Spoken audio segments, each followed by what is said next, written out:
Après plus d'une heure de vote, le résultat est unanime. Dans cette commune de Baidoa, dans le sud-ouest de la Somalie, c'est le ministre Cheikh Moudé qui l'emporte. Parmi les électeurs, un fan club d'une quinzaine de femmes. Je suis très heureuse. Nous avons élu le plus bel homme. Les Somaliens devaient participer à une élection au suffrage universel, mais face aux constantes attaques des Chebabs et à l'insécurité dans le pays, le processus électoral a été modifié. Le vote dure depuis un mois et seuls 14 000 Somaliens vont pouvoir voter sur une population de 12 millions.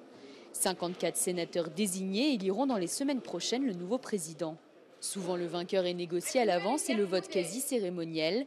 Mais dans un pays ravagé par 25 années de violence, ces élections, même imparfaites, sont aujourd'hui vues comme une réelle avancée. Ma voix a compté dans ces élections. J'ai voté pour le bon candidat et il a gagné. Nous sommes très heureux. Nous allons faire partie du changement dans notre communauté. Cette élection est juste et bien organisée. Nous sommes heureux parce que c'est la première fois que nous voyons des personnes choisir leur candidat.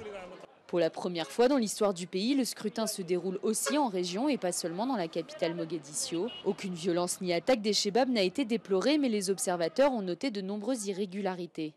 On a vu des exemples d'intimidation, des exemples de candidats qui n'ont pas pu mettre leur nom sur les listes, qui ont été empêchés d'aller physiquement au bureau de vote. Il y a aussi beaucoup d'argent qui circule. À Kismayo, des chefs du sous-clan Rer Hassan sont en colère. Ils disent que la moitié de leurs délégués ont été remplacés sur la liste, ce que les autorités électorales nient farouchement. Malgré le petit nombre de candidats, les résultats ne devraient pas être connus avant plusieurs mois.